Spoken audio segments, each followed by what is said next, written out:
sorry to interrupt here, guys, but it's me again, Kat, your DM, recap reporter, and perfect peaceful plum. Welcome to Recap News, your only source of recap information from arc to arc. Last time I pulled you three out of your reality and into my newsroom void, you were stuck in the middle of a battle with pirates. There were fireballs flying everywhere, ships being sunk, and the city guard of Madria doing their best to hold off this harrowing attack. They sure are lucky that you came along. Tell me, how did that battle go for you? So Fran and I kicked some ass, killed some pirates. I sunk a ship in the most badass way humanly possible. Slake got into town in the middle of the battle and performed some heroics, some entry-level heroics, saved townspeople, ran across rooftops, and also killed a bunch of pirates. Oh, how heroic. Oh, just listening to you describe it gives me goosebumps. But then, your battle was cut short when another ship rolled out of the fog, right? That's right. And it was Captain Loria. She's just tall as hell. Just so tall. Imagine a woman, but imagine her very tall. She rammed another ship with her ship and then sunk that ship. And then she rammed that ship that she was into our ship, but technically my ship, kind of like my boat.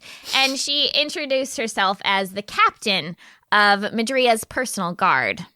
Oh, and she took you to shore to meet with your new friend, right? Well, yeah, that's where we met.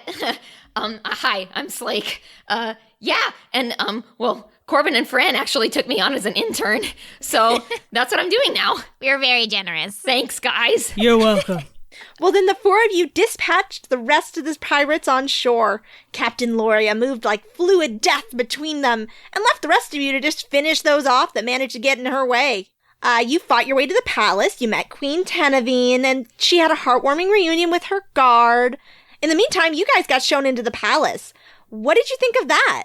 It was really good. Yeah, the palace was actually carved out of the rock of the caves under Madria, so super amazing. Very good use of caves. 10 out of 10. Wonderful. So then after your heroic exploits in Danmar, the court of Madria was expecting you, right? They had rooms prepared and a servant to help you find your way around court. What did you think of that little guy? Oh, Dodson. Dodson Goodson. You know, at first I was just a little bit suspicious of him because he seemed too good, perhaps. But I was wrong. I was wrong about Dodson Goodson. He's just good all the way through. And sun from top to bottom. He's like an egg, and the exterior of the egg is good, but then you get into the interior of the egg, and it's also good. That's exactly what I was thinking, Slake. You just described just a whole egg. Thanks. Well, when you got in, there were even invitations for upcoming court events waiting for you. Everybody had been expecting you. It was quite a to-do. But then once you were settled in your rooms, Captain Loria came to pay you a visit. What did she have to say? There was a spy. A spy. A spy. A spy? Lori had asked for our help finding out who the spy was. It was somebody that she thought had leaked information to the pirates who attacked and destroyed almost the whole Madrian fleet, because only a few people knew that the fleet would be in the harbor. So it must have been an inside job. It was an inside job. So Loria laid out 4 main suspects for us.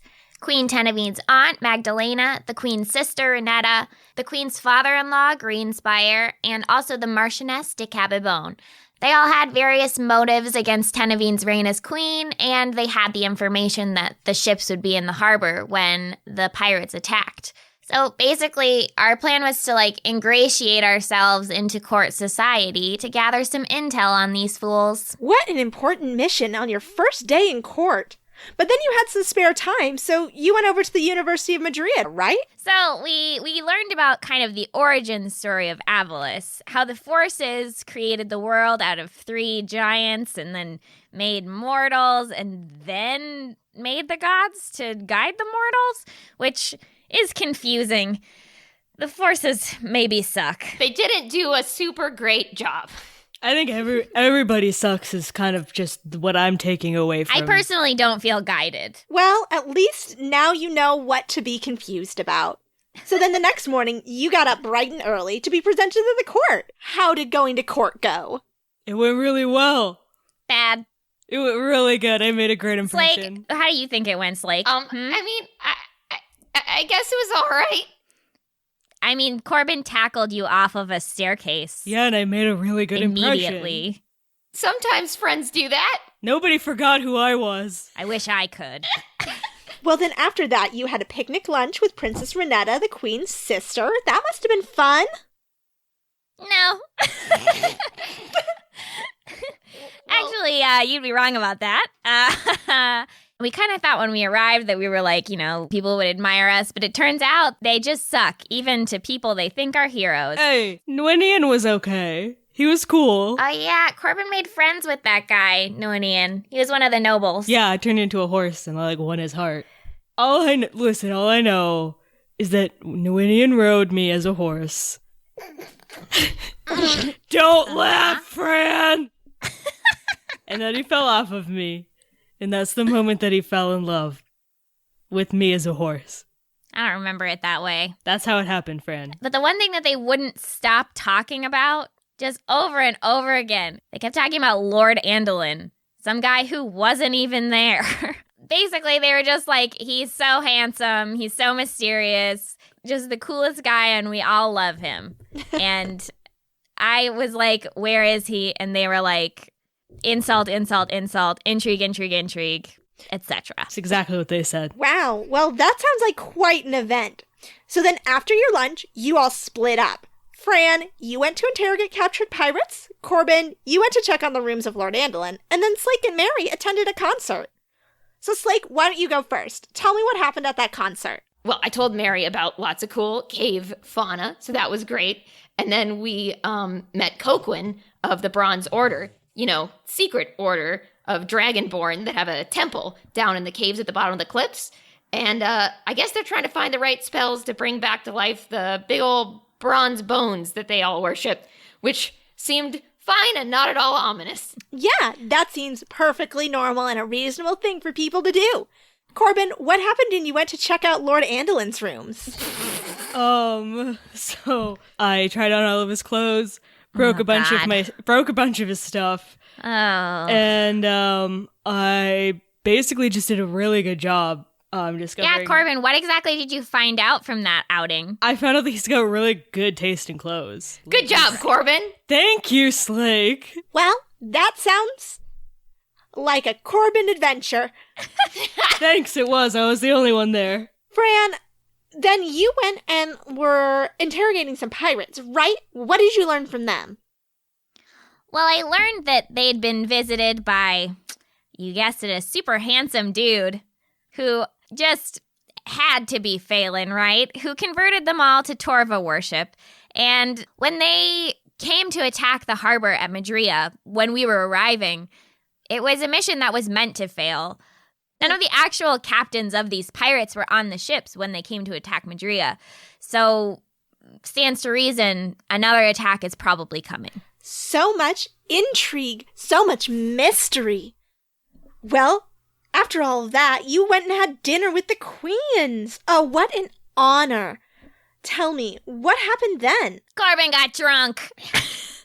I just had some juice. You're such a fool. And I got to tell stories. We tried to get information out of all the people at this dinner, including Albassador Almenia from Ilfra, which is a elven city in the north. She was really nice. Well, once dinner was done, you spotted someone absconding down the hallway. Fran and Slake, you gave chase, but he was running way too fast for Fran. Slake, you caught sight of a super handsome man who told you not to tell the others you saw him. Then he disappeared out the window. I didn't know it at the time, but it was Phelan, and I immediately told Fran and Corbin. Handsome bastard. Well then, the next day, you guys went and took up that invitation to go see the Temple of the Bronze Order. And you met with the Dragonborn there who tend those big bronze bones. Can you tell me what happened when you went there?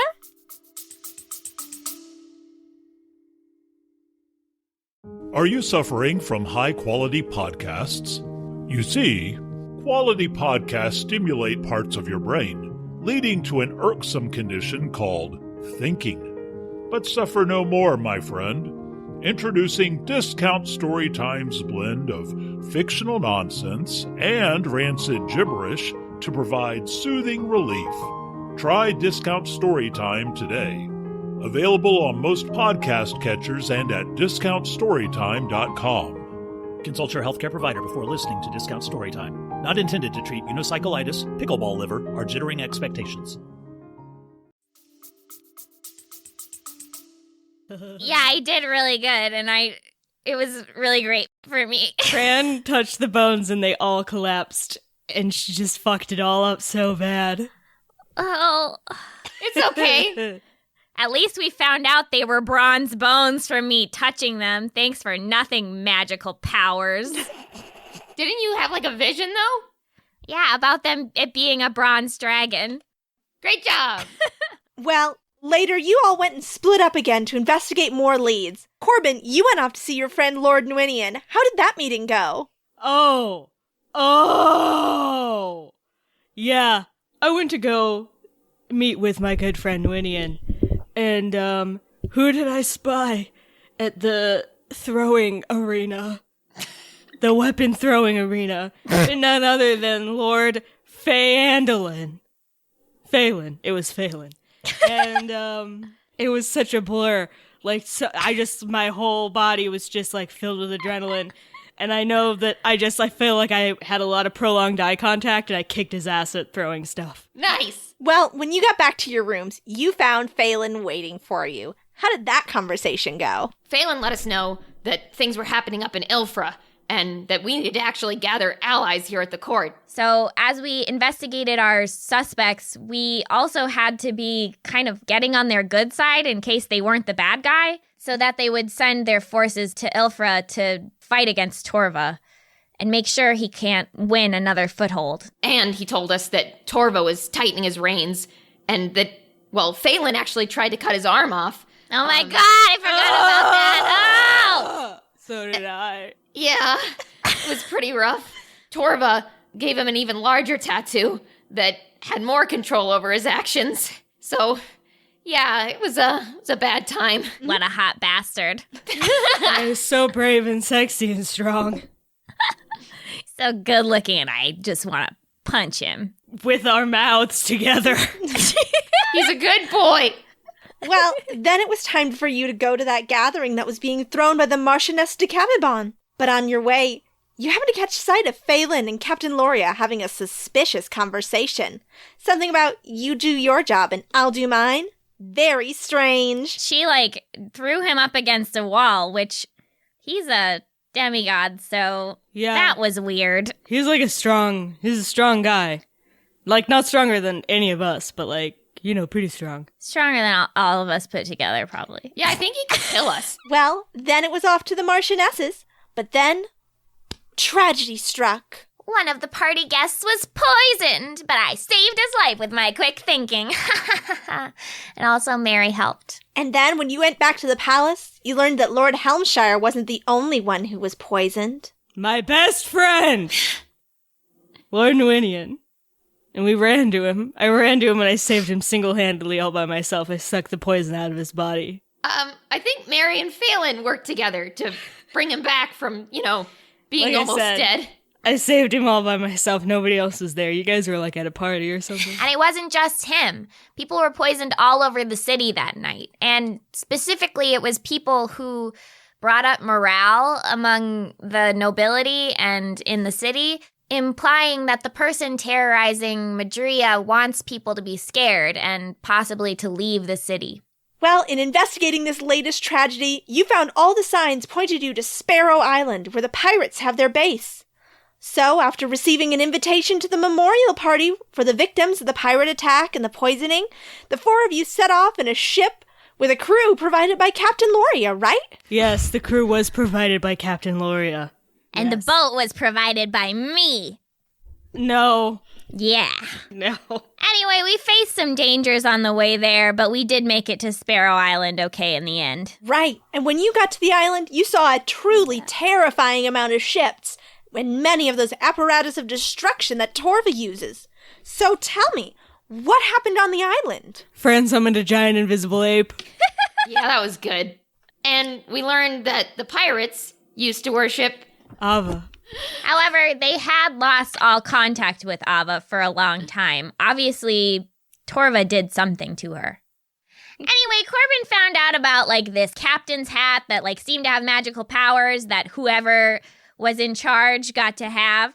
And we found out that there was a previous captain who was ousted from power. And we immediately hatched a plan to get the hat and get the hat to that man if he was still alive. Also, I summoned a demon. No further explanation needed. It was an invisible giant. And we did find Captain Carr and restored him to his rightful place as king of the pirates. And I think I summoned the giant eagles at some point. You summoned a big bird, and then you guys made it look like it was ABBA. Yeah! But after all that, did you learn who was coordinating the pirates within the court of Madria? It was Loria. It was our hot, tall friend, Loria. Yep. What a shocking turn of events. And then, when you were ready to leave the island, that ship and crew that Loria lent you, they were gone.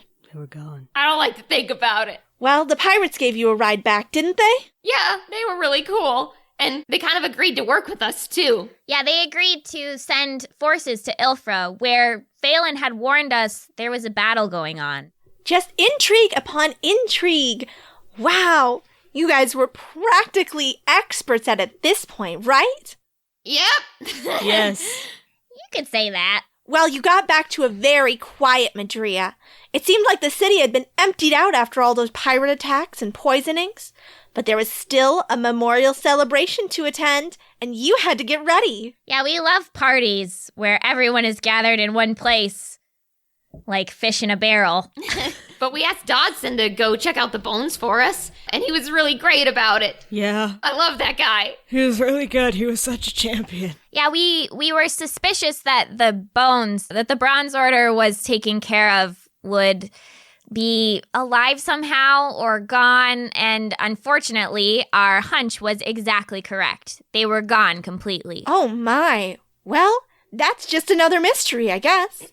But the celebration of life, wasn't that just magnificent? From all accounts that I have from my reaching into the world of Avalis and pulling out bits of news, I hear it was just spectacular. Everyone was dressed to their best and honoring the ones that were taken by Besk and led to the afterlife. And once you got there, you saw Loria was wearing something familiar. She was wearing a dress that we had seen at Torva's jaw. In one of the bedrooms there that his children have, because they live there because Torva's their dad, and they're his children. And Loria was wearing it. And, Everyone you meet will be either a murderer or a child of Torva, or both. Yes, that's what we learned. She's, the Slayer. And she did slay in that dress. She looked great. Unfortunately, we did have to fight her. Yes. But Phelan helped us. You know, in his way. I mean, it turns out that Phelan had really been helping us in a way since the beginning. The reason that Loria called us to investigate a crime that was essentially her crime is because Phelan tricked her into doing it. Yeah. He implied that we would just mess up everything and cause more confusion and more fear. And instead, we solved the crime while also causing more confusion and more fear. Yeah. Take that, Loria. And that's the thing. She wanted to scare everyone away before the pirates attacked again so she could save Queen Tenevine. Because Loria, like seemingly all of Torva's children, is doing his bidding against her own will. Yeah, so with Phelan's help, well, we fought Loria, and we actually won. But then Phelan kind of dragged her off into a portal or something. He seems to do that with his sisters a lot. Whatever. So hot. Well, afterward, you met with the queens again, and Dodson revealed his startling discovery that the bronze bones were gone, and in their place was a banner of Torva. And, more bad news, the ambassador from Ilfra received word that Ilfra is under siege from Torva's armies. So what did you do then? We did what we're best at. And, we just really used our good history and reputation with all of the nobles to get them to rally together and pledge troops to travel towards Ilfra. And we worked out this great situation where anybody who wouldn't pledge troops then had to pledge troops to Madria, so nobody could give their troops to Torva. Well, a true hero is one who can rally others in a time of need. Avalis is truly blessed to have 4 of you guiding it towards triumph over the forces of evil. But there was one last thing to take care of, wasn't there? The bones. The bones. We had to follow those bones. They were going north, a caravan of them. So we followed them, and they were being accompanied by this really strong-looking guy who actually turned out to be Mary's uncle, right? Minotine, the spear. Yeah, the guardian of Madria, Minotine, who we kind of had been like praying to and being like, hey, like Torva's in the area, like so if you could help us out, but obviously he was on Torva's side the whole time. A bastard, basically. He did try to kill us. Yeah, he did. But Mary What's new? saved us because she's amazing. Yeah, she summoned like a big gold shield to stop his attack.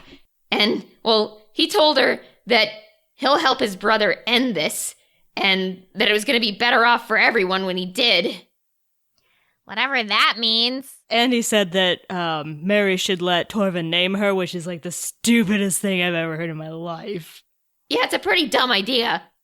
Oh, wow. What a whirlwind time. Court intrigue. Pirate attacks.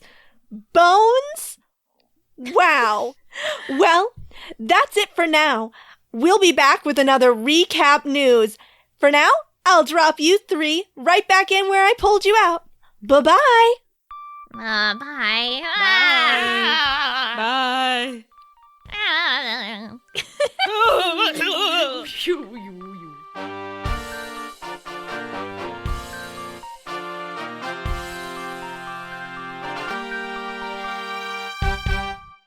It's time for some ASMR ad reads, everybody. First, I want to tell you about Elderwood Academy. Elderwood Academy are artisans who craft amazing gaming products, including dice towers, dice trays, dice boxes, deck boxes, dice, and more. Here are some dice sounds inside of a dice bag. Cards.